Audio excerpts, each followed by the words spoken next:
What's good, everybody? Big gang here, right quick. Get my quick initial thoughts of today's presser. Jerry Jones finally spoke after seems like a million years. Mike McCarthy spoke. Stephen Jones spoke. Excuse me. What up, young? How you doing? Aloha. And Mr. Dak Prescott, he spoke as well. What up, the Ninja, Iceberg, T Mac 1906. What's up, the Lunatic? Hey, I got your email. Appreciate you, bro, for that. I will definitely set that up and get that linked out as well. What's up, Floyd Puryear? What up, big dog? Good to see everybody in here. Like I said, just like to give my quick thoughts about the presser today. Jerry Jones, like I said, and the other guys out there. My quick thoughts, my initial quick thoughts about this. What up, KMT? Appreciate the monitor, and I will be setting that up as well. My quick thoughts about this. I'm gonna be honest with you, much to do about nothing.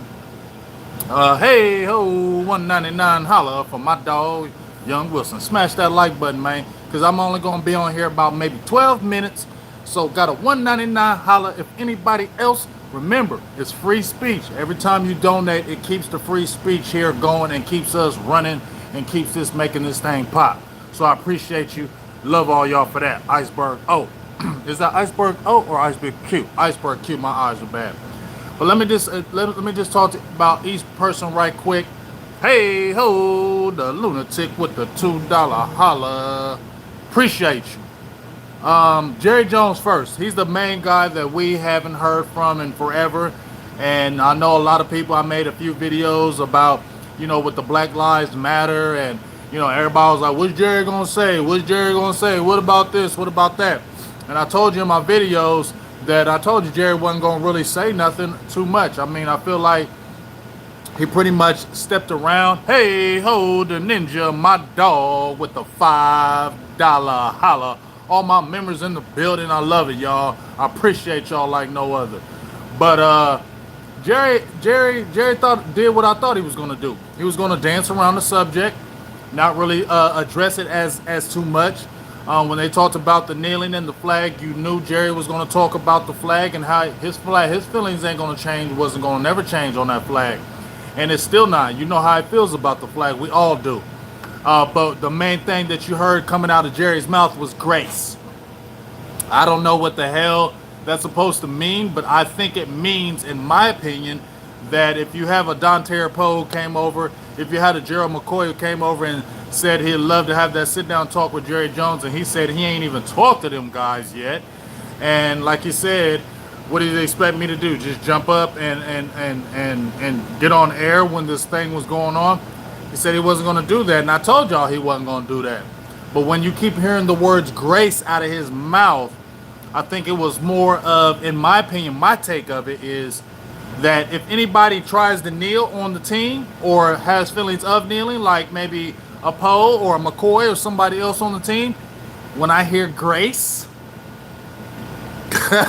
when I hear the word grace, I guess that means, in my opinion, I'm not going to guess, in my opinion, that means, you know what, I don't like you kneeling still. I'm never going to like you kneeling ever. But I will give grace because of what's going on in the 2020s with the Black Lives movements, with police brutality, with the injustice that goes around for minorities. I believe that's where he was coming from when he was saying grace. That if somebody decides to kneel on the Cowboys, or they decide to, exercise their beliefs or their right, then he's basically going to give his grace and say, you know what? Hey, ho, Rhonda Don Smith, you're back. He's going to give his grace and basically not trip over it because of the times.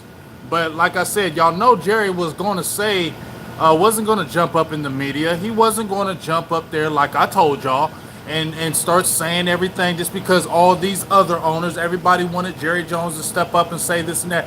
Like Jerry said, he wasn't going to do it because he feels like he don't have to do it. And I'm not saying good or bad either way. I'm just saying I'm thinking coming from Jerry's brain in my head, That's what I'm thinking, is that if players want to express their views, then I'm going to give you grace and I'm not going to trip over it because of the times and what's going on.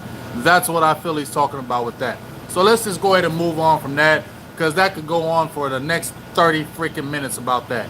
But let's talk about a few things that kind of made my antennas raise, in my opinion, is the contract thing. When Jerry came out and said, when they were talking about why did Dak Prescott did not get signed, he's the main guy. The check stops with Jerry, right? Jerry said he don't get hand cramps. He ain't never met a check, a deal he couldn't do or a deadline he couldn't make. Well, he did make one with Dak Prescott. So when they were asking the questions of what happened, it was a lot of, from what I heard, I don't believe it was a lot of truths. I heard a lot of, well, it was the COVID. That's what I heard, the main thing. It was the COVID. The COVID changed a lot of things. He said people aren't talking to the NFL like he is, and the salary cap is going to drop to about 175 million when it was projected to be 210 million for next year. So with that being said, now you have the floor dropping, and you hear Jerry Jones coming out basically saying, well, we didn't know how to really get this deal done because the COVID is changing so many things. It was so much of an unknown. It was so much of an unpredictability with this money. So the COVID really kind of messed things up as far as the negotiations, or had a serious impact for years. He said a generational type contract. I don't know about that. But he said from this year, next year, the year beyond, the COVID was possibly affecting what they could do with signing Dak Prescott and possible other things. Well, here's my opinion on that. When I heard Stephen Jones and when we had KD Drummond on there, the day we had our show when the deal didn't get done, we heard that Stephen Jones and Dak Prescott and his agent were trying to iron everything out. The lunatic, I appreciate you, big dog, for the $2 holla. But from what he was saying was they were on the phone. They were trying to get everything done, but the paperwork didn't go through. That's what Stephen Jones was saying, that the paperwork didn't go through.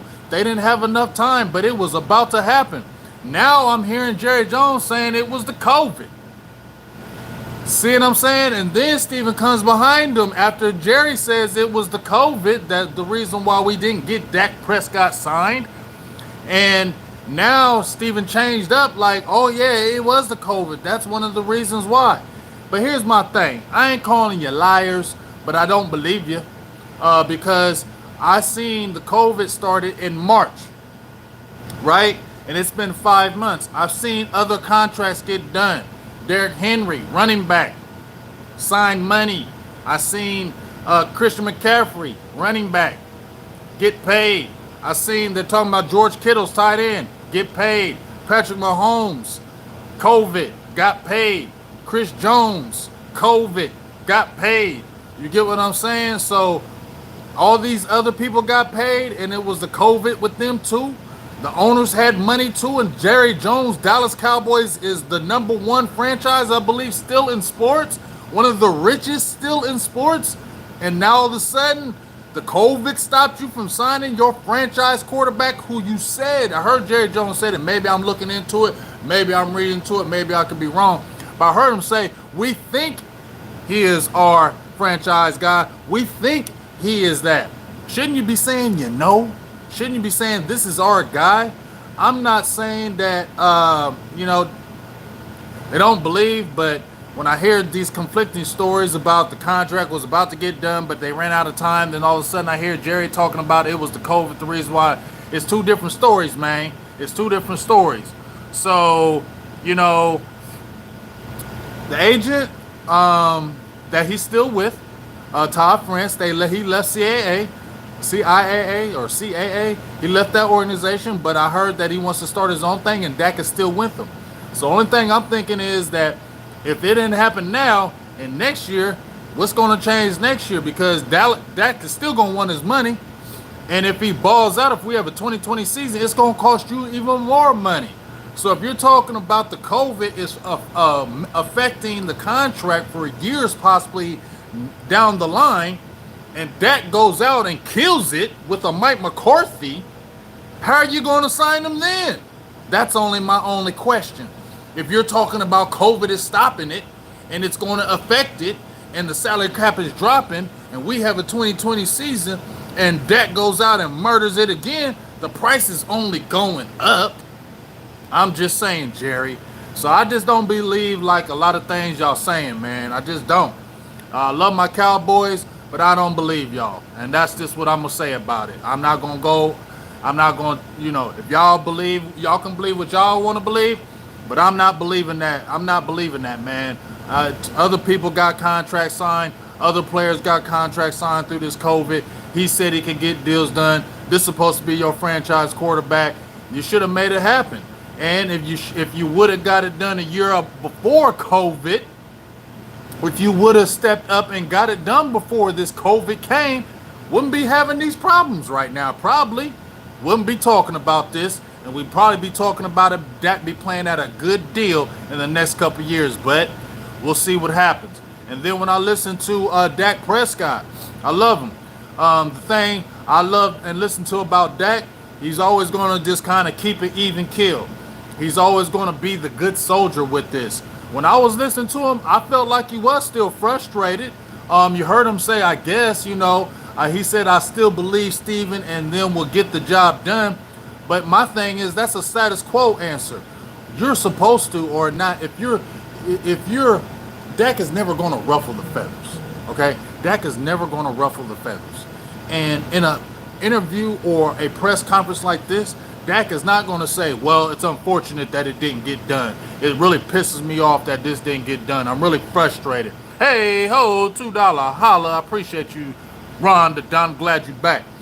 Dak is not going to come in the media and say, oh, this is messed up. That's what I love about Dak, because he is a great leader. The whole thing he did was just deflect from it, said, hey, I'm just happy to be here. I believe that we'll get a contract done long term, which you're supposed to say. You're not going to ruffle the feathers. You're still going to show leadership. You're still going to say, you know what, I want to be a Dallas Cowboy. Only thing I can control is right now this year. I'm a Dallas Cowboy this year. I want to be here for the rest of my career. But my thing is focused on 2020. I'm signed for 2020. Let's make this happen. I'm love everything that's going on. I love everything here. You saw how he eloquently spoke on different things. They were asking about the Black Lives Movement, all those things. And I don't think he gave concrete answers, but I feel like he gave the answers that you have to kind of give in that kind of presser when they're asking you those kind of questions. You get what I'm saying? So I think he displayed great leadership once again. I do think he was frustrated that the deal didn't get done. I do hope that something can arise later on with this Dak Prescott contract thing. But it is what it is. But Dak, to me, still showed leadership even when a deal didn't get done like he wanted. So we'll see. Listening to Mike McCarthy, a few things that he said. They talked about the, camp battles. He mentioned Joe Looney, that he was getting the first team reps. He was looking to be the starting center starting out. I mean, makes the most sense because he did it in 2018. He's the veteran. You got rookies behind him. You don't want to throw a rookie in the fire, especially with these things going on. So it makes most sense that Joe Looney's going to be the first one, and he's going to get the first team reps at the center. And Connor Williams, who's still rehabbing, and Connor McGovern is going to be battling out for that left guard spot. You feel me? So we'll see how that goes. You know what I mean? So we'll see how that goes. And then one other thing real quickly, Jerry Jones mentioned about the fans. Now, one thing I'm going to tell you about Jerry, he loves his money. And when he was talking about that money being messed up for that salary cap, you could see it in his face that he was hurting. You could see it in his face he was frustrated about losing that bread. So I believe the NFL said that they are leaving it up to the stadiums and the owners to how much they are going to put in their stadium. But you heard Jerry Jones, right? Jerry Jones said, we're going to have fans. Jerry ain't going to be losing that money, dog. Jerry ain't going to be losing that money. You heard what he said. We're going to figure it out. I don't care. We're going to figure it out. they're going to be fans up in Jerry World. And that's that. I don't know about these other stadiums, but Jerry ain't going to be losing no money. And Jerry be daggone damn if he have 100,000 seat stadium, even with COVID, and ain't nobody going to be in there while them Cowboys play. Yeah, right. Jerry ain't going for that. So you heard he was passionate about getting fans in the stadium because he ain't gonna lose that green. He ain't gonna lose that green. He need that bread. Jerry love that bread, and he ain't gonna lose it. So we'll see how that happens. We'll see how many fans actually get in the stadiums, what the capacity is gonna be like, because I think the governor said 25 or 50%. So we'll see how that goes. He said, you know, the way the stadium is built, it's built for safety. So we'll see. So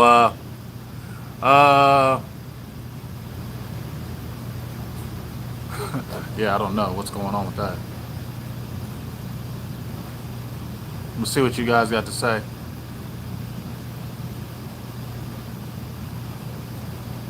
Yeah, why you deleting my dog, Young Wilson's message? Yeah, I'm kind of trying to figure that out, but that's just kind of my thoughts on it right quick.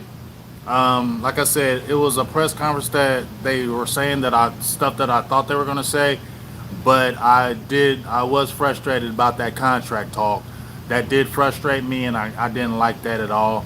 I didn't like their answers. I didn't like the one answer from one person, another answer from another person, and I just feel like it's going to be more drama next year with this contract situation with Dak Prescott once again. And I honestly feel like they wanted another year, approve a year. You did that under Garrett. We love it. But let's see you do it under McCarthy. The Redskins put that same thing on Kirk Cousins and or the Washington football team. Sorry. The Washington football team put that same thing on Kirk Cousins. And I don't know what's it to believe that Dallas wouldn't do it either. I know they offered the deal, but I don't know why it wouldn't be out of the realm of them thinking, let's see how you do under Mike McCarthy. Let's see you kill it under Mike McCarthy, and then let's go from there. I don't know why that would be out of the ordinary and be ridiculous. So we'll see. Dak said, hey, and I think they asked Dak the question, you know, what do you think about since you did get the contract? Do you feel like you got to prove more?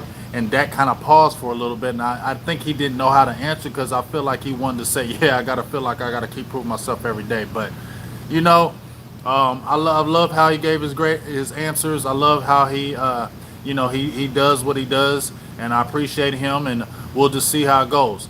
I'm about to get off here, but I want to tell you tomorrow I got a talk show host, the Rude Dog Show. My guy Rudy Reyes he's in Cali right now, I believe, but he covers Pittsburgh Steelers sports, and he will be covering them, I believe, again this year.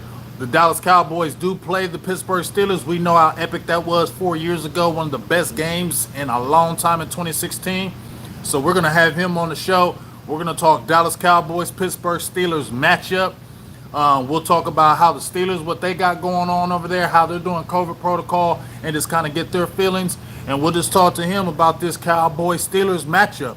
And we're going to start bringing in some more media people who actually play against the Cowboys and bring them in so we can have one-on-ones and you guys, and we can talk what they're doing on their side, what we're doing on our side, and how we looking at the matchups going forward in this season. So, great show tomorrow with Rudy Reyes, 9:30 p.m. EST. It's going to be a really good one. Make sure you tune in for that one. And they're going to be trying to we'll try to get one once a week if we can. Appreciate all my members. Love y'all for life. Got to get back and close up shop for work. I appreciate all my members. I love all the donations. Remember, the donations keep free speech. As long as them donations popping, we keep that free speech. We can talk and do how we want and don't be suppressed by the powers that be. So, love y'all. Big Game James, Silver and Blue Nation. Salutes to everyone. I love all y'all, and I'll be talking to y'all tomorrow. Peace.